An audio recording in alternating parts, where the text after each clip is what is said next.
Hello students, आज की class में हम बात करेंगे एग्रीकल्चर से रिलेटेड जो कृषि वनस्पति विज्ञान है उससे संबंधित यूपी कैडेट 2025 में आने वाले इम्पोर्टेंट प्रश्नों के बारे में। तो आज की जो क्लास है ये सेकेंड क्लास है। फर्स्ट क्लास हो चुकी है, उसमें आपको 14 क्वेश्चन बताए गए थे इम्पोर्टेंट। तो आज की क्लास में आपको 10 क्वेश्चन आंसर के साथ में बताए जाएंगे और उनमें डिटेल भी आपको बताई जाएगी। तो चलते हैं वीडियो में। तो पहला क्वेश्चन है कि केले का खाने योग्य भाग है, यानी केले में जो खाया जाता है भाग वो क्या है। तो पहला ऑप्शन है बाह्य फल भित्ति, दूसरा है बीज, तीसरा है भ्रूणपोष और चौथा है मध्य फल भित्ति। तो आखिर केले के अंदर इन चारों में से कौन सा ऑप्शन है जिसको खाते हैं। तो हम थोड़ा जान लेते हैं पहले कि जो केला होता है, आंसर तो बताया जाएगा आपको, एक्स्ट्रा बात तो पहले जान लीजिए कि केला जो होता है उसमें जो बीज होते हैं, वैसे जनरली लोग कहते हैं कि केले में बीज नहीं होते, जबकि केले में बीज होते हैं और वो बहुत ही छोटे होते हैं। और जो केले को व्यावसायिक रूप से मतलब बड़े पैमाने पर बेचने के लिए जिसको उगाया जाता है उसमें ज़्यादातर होता है कि जो बीज नहीं मिलते हैं। और अगर ये बात करी जाए, कुछ लोग सोचेंगे कि भाई फिर अगर बीज नहीं है तो फिर अगला बोते कैसे, उसको बनाते कैसे हैं, उगाते कैसे हैं। तो देखिए उसके लिए दो टेक्निक होती है, एक होता है क्लोनिंग की और एक होती है टिश्यू कल्चर के माध्यम से इसको उगाने का काम करते हैं। खैर यहाँ पर अब जानते हैं आंसर कि केले में जो खाया जाता है हिस्सा उसको क्या कहा जाता है। तो उसको जो है मध्य फल भित्ति कहते हैं। तो इसका आंसर ये होगा। अगला क्वेश्चन जानते हैं।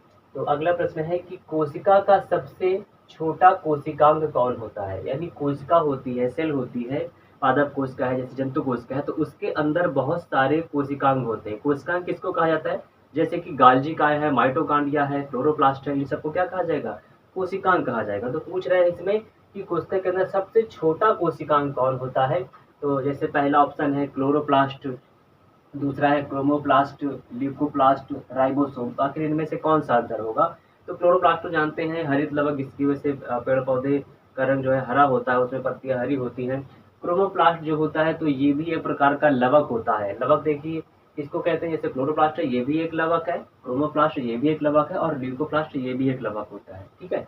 तो क्रोमोप्लास्ट जो लवक होता है ये क्या करता है, ये रंग प्रदान करता है। उसमें जो भी रंग बिरंगे, जैसे किसी पौधे में लाल रंग है, बैगनी रंग है, चाहे फूल हो चाहे फल हो, तो वो जो रंग दे रहा है वो कौन है, क्रोमोप्लास्ट है। क्लोरोप्लास्ट क्या करता है, ये सिर्फ जो है हरा रंग देता है। वहीं पर जो ल्यूकोप्लास्ट है ये क्या करता है, ये जो है कोई कलर नहीं देता, यानी कह सकते हैं व्हाइट रहता है वो, है ना, तो उसमें कोई कलर नहीं होता है।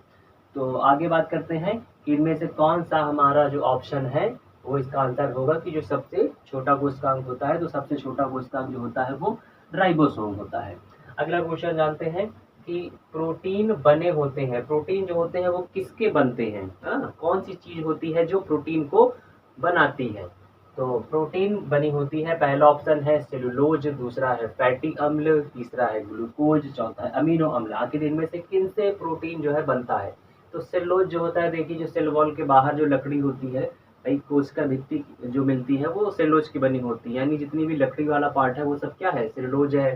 तो क्या इसके बनते हैं प्रोटीन। फैटी एसिड क्या होते हैं, फैटी एसिड जो होते हैं ये एनर्जी देते हैं बॉडी को, और साथ में जो सेल की मेम्ब्रेन होती है उसको बनाने का काम करते हैं ये। और ग्लूकोज जो है, तो ग्लूकोज C6H12O6 होता है, ठीक है, तो एनर्जी ये भी देता है। और अगला अमीनो अम्ल, अमीनो अम्ल जो होता है ये ऑर्गेनिक कंपाउंड होते हैं, यानी कार्बनिक यौगिक होते हैं। और लगभग जो बॉडी में है वो 20 अमीनो एसिड बनते हैं, जिनमें से जो 9 अमीनो एसिड होते हैं वो एसेंशियल होते हैं, मतलब आवश्यक होते हैं, बहुत ज़रूरी होते हैं बॉडी के लिए। और इसके साथ में जो अमीनो अम्ल होते हैं ये टिश्यू बनाते हैं, यानी ऊतक को बनाते हैं, मसल्स को बनाते हैं, और इसके साथ में कई सारे हार्मोन को बनाते हैं। तो यहाँ पर हम ऑप्शन के बारे में भी जानते चल रहे डिटेल में, क्योंकि क्या पता परीक्षा में कहाँ से क्वेश्चन घुमा के पूछ लिए जाए, इसलिए आपको इनके ऑप्शन के अंदर के बारे में डिटेल बताई जा रही है। तो हमारा यहाँ पर इसका जो आंसर होगा वो होगा अमीनो अम्ल। अगला क्वेश्चन समझते हैं कि इनमें से कौन है जो एक झिल्ली से बंधा होता है। देखिए एक झिल्ली से बंधे होने का मतलब है कि जो कोई भी कोशिकांग है या जो भी है, तो उसके बाहर का जो आवरण है वो सिर्फ एक परत का बना होता है, उसी की बात कर रहे हैं कि एक झिल्ली का बना होता है। ठीक है, बाहरी आवरण की बात कर रहे हैं। तो ऑप्शन में है कि राइबोसोम है, कि माइटोकॉन्ड्रिया है, कि क्लोरोप्लास्ट है, कि लाइसोसोम है। तो देखिए इसमें राइबोसोम में वैसे भी कोई मेम्ब्रेन नहीं मिलती है, माइटोकॉन्ड्रिया है ये ऊर्जा घर कहलाता है, क्लोरोप्लास्ट जो है ये प्रकाश संश्लेषण का काम करता है, हरा रंग प्रदान करता है। और इसके साथ में लाइसोसोम है, तो लाइसोसोम जो होता है इसको सुसाइडल बैग कहा जाता है, यानी आत्महत्या की थैली कहा जाता है, क्योंकि इसके अंदर बहुत सारे हाइड्रोलिटिक एंजाइम पाए जाते हैं, बहुत ही पावरफुल एंजाइम होते हैं। तो यहाँ पर हमारा जो आंसर होगा कि जो एक गिल्ली से बंधा होता है उस वो आंसर है लाइसोसोम। अगला प्रश्न समझते हैं। अगला है कि सूत्री विभाजन के अध्ययन के लिए पदार्थ, यानी कि हमें अगर सूत्री विभाजन को देखना है, उसकी स्टडी करनी है, तो आखिर किस पदार्थ का यूज करेंगे। तो पहला है कि क्या फूलों की कलियों का इस्तेमाल करेंगे, दूसरा है अंडक का करेंगे, तीसरा है क्या पुरानी पत्तियां लेंगे, चौथा है कि प्याज के मूल का शीर्ष लेंगे। तो आखिर किसको लिया जाएगा। तो देखिए फूलों की जो कलियां हैं, कली को सब लोग जानते हैं, ठीक है। अंडक क्या होता है, इसको स्त्री केसर कहते हैं, ये मादा भाग होता है, पुष्प में मिलता है। और पुरानी पत्तियां आप जानते हैं, ठीक है। और चौथा हो गया प्याज के मूल का शीर्ष। तो जो प्याज होता है, तो प्याज का निचला हिस्सा, या उसको हम ऊपरी हिस्सा बोले, जहाँ पे गांठ जैसी रहती है और रेसे जैसे निकलते हैं, उसकी बात कर रहे हैं। जैसे अगर हम ये कह दें कि ये प्याज है,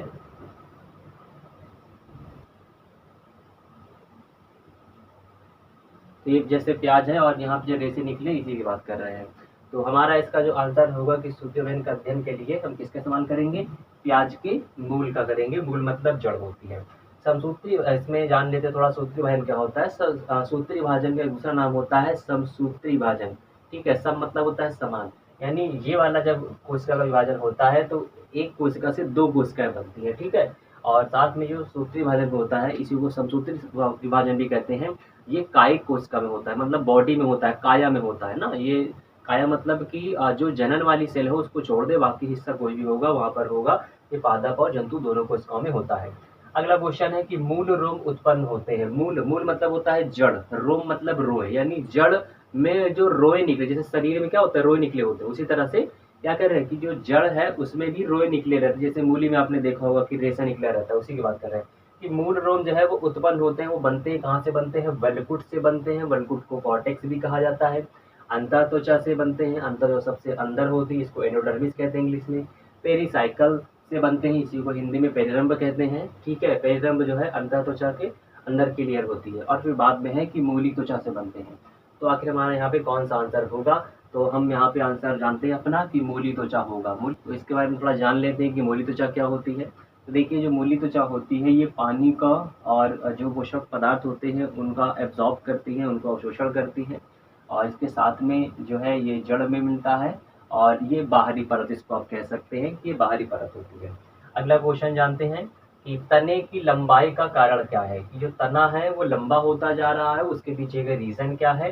तो पहला ऑप्शन है कि पार्श्व विभजोतक है, डर्मेटोजन है, पेरिबिलम है, शीर्ष विभजोतक है। तो इनके बारे में जानते हैं। पार्श्व विभजोतक, देखिए विभजोतक का मतलब होता है, विभजोतक का मतलब होता है कि ऐसा ऊतक जिसमें विभाजन की क्षमता हो, उसको ही विभजोतक कहते हैं। कहीं पूछ लिया जाए कि बताइए विभजोतक क्या है, तो आप बताएंगे कि जिसमें, जिस कोशिका में विभाजन की क्षमता हो उसको हम विभजोतक कहेंगे।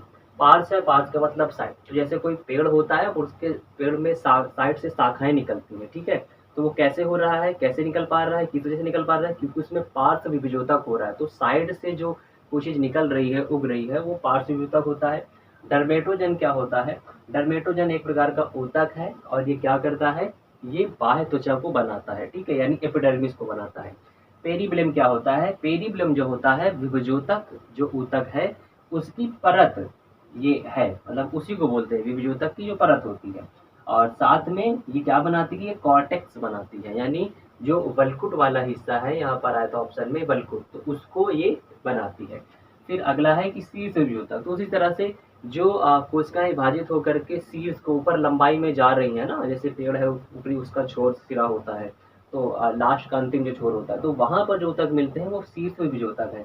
तो अब देखिए लंबाई है तने का मामला, तो लंबाई हम तने के लिए साइड से निकलने में नहीं बोले कि वो लंबा हो जाएगा, बल्कि जो उसकी मेन जो तना होगा वो लंबाई में जा रहा होगा। तो इसका आंसर यानी कौन सा होगा, शीर्ष विभजोतक होगा। अगला प्रश्न समझते हैं। अगला प्रश्न है कि डर्मेटोजन एक ऊतक है जो शीर्ष विभजोतक से बनती है, ठीक है, इससे बनता है। अब इससे क्या बनेगा, तो डर्मेटोजन एक ऊतक है, ये कहाँ है, शीर्ष विभजोतक से ये बनता है। अब बताना ये है कि इससे क्या बनेगा, इससे मतलब डर्मेटोजन से क्या बनेगा। तो यहाँ पे थोड़ा हम जान लेते हैं डर्मेटोजन के बारे में। तो डर्मेटोजन का एक दूसरा नाम भी बता होता है, वैसे यहाँ पे बताए गए ऊपर डर्मेटोजन क्या होता है, एक ऊतक होता है जो क्या करता है, बाह्य त्वचा बनाता है। और इसका दूसरा एक नाम भी होता है प्रोटोडर्म। तो कभी कहीं पूछ लिया जाए, कहीं पर ऑप्शन में दे दे कि बताइए इनमें से प्रोटोडर्म कौन है, और ऑप्शन में डर्मेटोजन मिलता है, तो वही उसका आंसर होगा। और बताया गया है कि ये क्या है, ये बाह्य त्वचा को बनाती है। तो हमारा यहाँ पे ऑप्शन जो है, तो वल्कुट है, मज्जा है, संवहनकूल है, बाह्य त्वचा। ठीक है, वल्कुट का मतलब क्या है, कॉर्टेक्स जो अंतर त्वचा के अंदर मिलता है। मज्जा क्या होता है, इसको रश्मिकाएं कहते हैं, ये भी एंडोडर्मिस के अंदर बनती हैं। संवहनकूल का मतलब होता है संवहन बंडल, जैसे कि जाइलम और फ्लोएम। और यहाँ पर है क्या, बाह्य त्वचा। तो हमारा जो आंसर है कि डर्मेटोजन क्या बना रही है, बाह्य त्वचा को जो है ये बनाती है। अगला क्वेश्चन है कि सह कोशिकाएं प्रायः सानिध्य में होती हैं। तो सह कोशिकाएं जो होती हैं वो सानिध्य में होती हैं, यानी किसी के साथ में होती हैं। तो अगर किसके साथ में होती है, पहला ऑप्शन है कि रेशों के साथ में, दूसरा है ट्रैकिड्स के साथ में, अगला है वाहिकाओं के, अगला है चलनी नलिका के। तो हम यहाँ पे पहले समझ लेते हैं थोड़ा सह कोशिका के बारे में कि देखिए जो सह कोशिका होती हैं ये फ्लोएम में मिलती हैं, फ्लोएम के साथ में होती हैं। और इसके साथ में, ये फ्लोएम के साथ में क्यों वहां पर इसके साथ बनेंगी, तो हमारा आंसर है यहाँ पर कौन सा होगा, चालनी नलिका होगा। तो इसके साथ ऐसा क्यों बनेंगी, इस कह रहा है सह कोशिका किसके साथ में होती है, यानी सह कोशिका के बगल में कौन होता है, तो सह कोशिका के बगल में चालनी नलिकाएं होती हैं। क्यों होती हैं, रीजन बताया जा रहा है, क्योंकि ये एक ही मदर सेल से दोनों बनती हैं, यानी एक ही मातृ कोशिका होती है, उसी से सह कोशिका और साथ में चालनी नलिकाएं बनती हैं, इसीलिए साथ साथ में ये होती हैं। थोड़ा यहाँ पे जान लेते हैं, रेसे का तो मतलब जो रोए होते हैं रेसे हैं। ट्रैकिड्स क्या होता है, ट्रैकिड जो होता है एक पतली होती है, लंबी होती है, नली के रूप में होती है।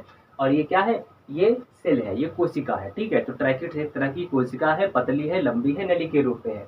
और ये क्या करती है, जो पौधे संवहन का काम करते हैं, ठीक है, जिनमें संवहन की क्षमता होती है, तो उसमें क्या मिलता है, जाइलम मिलता है, और ये जाइलम में ही मिलती है ट्रैकिड।